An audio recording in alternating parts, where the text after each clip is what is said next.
I was thinking, talking about a few minutes about complexity. We've been overloaded with complexity, but I think there is a recipe, and there's light in the end of the tunnel.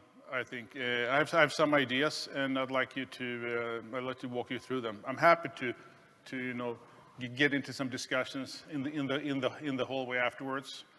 These things are always best, collectively discussing and bantering. But starting with what we all want. We all want, faster time to market. That's a given. Business requirements and needs are always pressing. Customers are becoming extremely picky. We need to get features out quickly. But we need to do that with predictability, with repeatability, and with reusability. That's easier said than done. But I think most here are probably developers or have been developers, and so we all, these are things that we really cherish as developers. Some sort of determinism in how we operate, how we work, and how the systems is running. But we also want cost efficiency. That's where Reactive comes in and all these things around.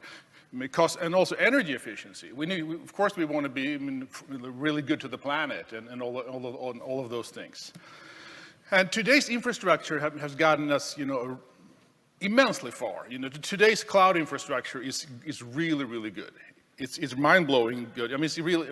Put yourself back like 10 years and think about how we did things without Kubernetes and Docker and all of these things.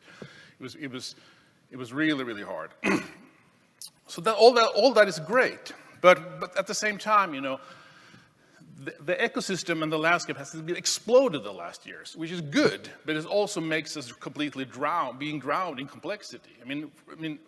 What tools should we use? How should we compose them into a single cohesive system? This image is actually taken from CNCF. I don't mean to bash it, but this image reads like almost like a joke to me. How can someone make sense of what products to use here? And once we decided on the products, how they should all operate together. As we as developers know that things usually fall apart, at the boundaries where we need to hand off things. And how can we guarantee, that the sort of single system will work cohesively and consistent, even when load goes up and failure starts, so is waiting around the corner, etc. It's really, really, really hard. And most that actually deploy to the cloud today are stuck maintaining all this themselves, many today. This means like load balancers, ingress router, API gateways, caches, app frameworks, libraries for building the app, event brokers, databases, usually many of these things to target different type of use cases. All this is very hard. It can be overwhelmingly hard. And I was really happy when serverless came out. Serverless as it was presented by Amazon Lambda initially, and it really pointed the way towards the future, a really bright future. How I think all software should be developed for the cloud, but in a way it sort of fell short.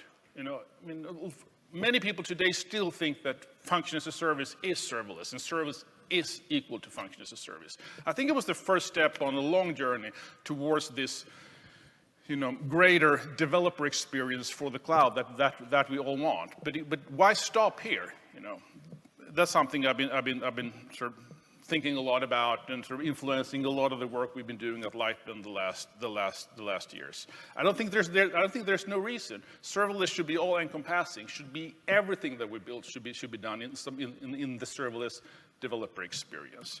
And it's getting there.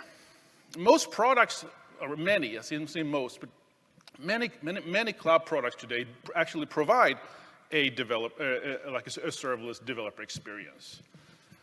Which is great. There's like serverless databases, serverless caches, serverless event brokers, etc. But having each of these individually being serverless means that we're still, as developers, left with an integration project, integrating all these serverless APIs into a single, cohesive, functioning system that we can trust. They're predictable, reusable, and etc. So it's actually, we're not there yet, so to speak.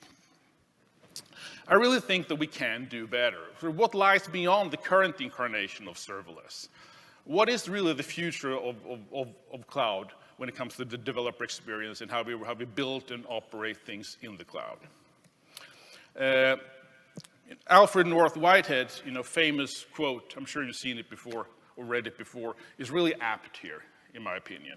And he said, the civilization advances by extending the number of important operations that we can perform without thinking about them. This very much applies to us in the software industry, okay? We need to continue to strive higher, to climb the ladder of abstractions.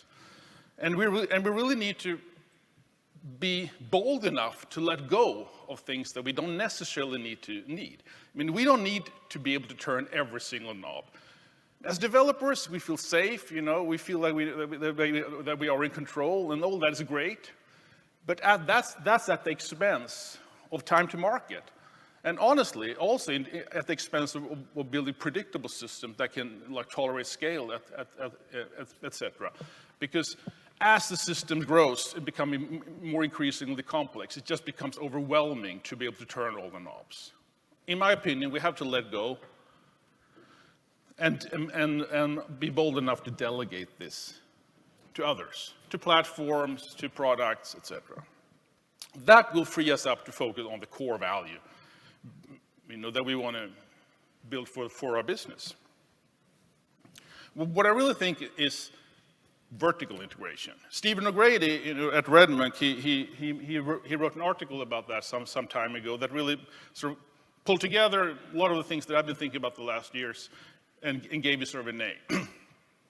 And he says, there are already too many primitives for engineers to deeply understand and manage them all, and more arrive by the day. And even if that was not the case, there's too little upside for the overwhelming majority of organizations to select, implement, integrate, operate, and secure every last component or service. Time spent on managing enterprise infrastructure is time not spent building out our own business, building value for our customers, etc. The last years, we've sort of been moving from on-premise. 10 years ago, almost everything was on-premise, like 15 years at least. And in this world, we have to do everything ourselves. That's like the red colors here. Everything from running the actual hardware throughout the stack.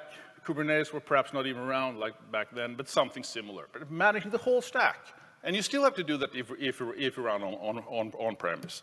The promise of the cloud was to take care of a lot of that, half of the stack. I mean, now, if we deploy now on all the major cloud providers, in the hardware virtualization operating system, Kubernetes, and actually some other service on that level, is all managed for us, which is amazing. But this means that also that all of the rest is on us. And that is increasingly harder and harder, especially as pressure from business comes pushing down. Okay, so what we really need is full vertical integration. That the platforms is managing everything but the business logic. And Lambda, really, functions as a service, Google Cloud Functions, Azure Functions, really show the way, but they stopped halfway. They're not for general purpose type of applications. There's a whole other talk I've been giving on that, so I won't get into that. But it's really, we need vertical integration for any type of application that we would like to build, for any type of use case, more or less. We'll always be specialized, for when you need true real-time type of systems or whatever. But for the majority of us, this is what we want. We want to just build business value and go home, okay? So how can we do that? Yes, as Timothy Keller said, that freedom is not so much the absence of restrictions as is finding the right ones, the liberating restrictions, okay?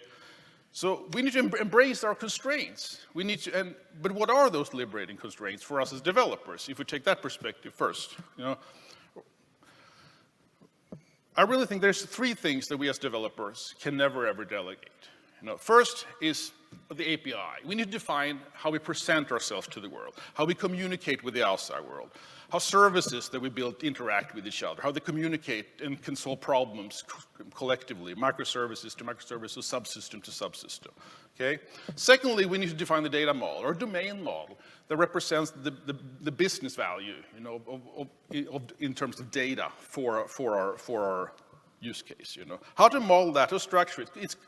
It guarantees its constraints, its consistency, guarantees on all of these things. And finally, the business logic, how you sort of operate on that data. As you get a request through your API, you want to operate and manage your data accordingly. I mean, it means like mine intelligence, transform, downsample it, etc. I mean, making sure that it flows, in the directions it needs through like workflow and PubSub and all of these things. But apart from these three things, I actually do think the rest can and should be managed by someone else, by a platform, because everything else is just boilerplate. It's just stuff that we need to do in order to be able to build value, meaning these three things. Okay? Oops.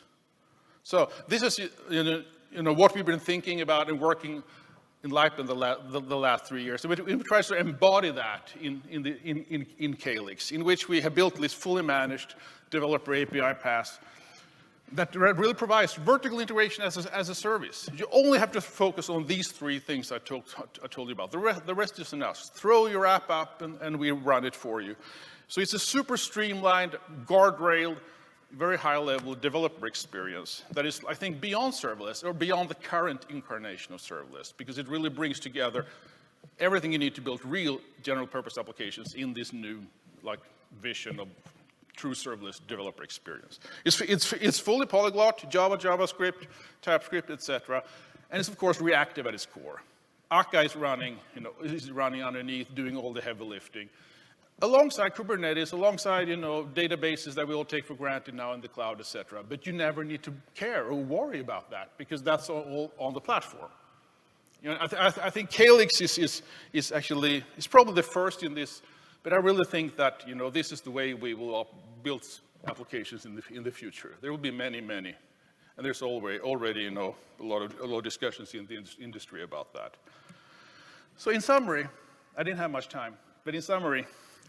We all need to build applications faster. We need to build them more predictably, repeatable, reusable, and we all need to, being really cost efficient. Both cost, actually in terms of money, but also that usually translates to being energy efficient and climate friendly, etc. And I really think the cloud development today, as well as edge, there's also something we're thinking a lot about, is too complex. Serverless is extremely promising, but it has fallen short.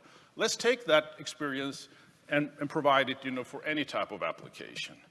Continue to climb the ladder of abstractions and force ourselves to let go of stuff that we don't necessarily need, but it feels good, to turn, knobs to turn. Okay, and Calyx is here to help. As I said, it's available. It's fully reactive. It provides a really high level of developer experience. So think about these things. If you're interested in Calyx, check it out. Go to calyx.io. I'd love to hear what your thoughts about my vision, about what I think cloud should look like from now and onwards, and what do you think about Calyx. So thanks.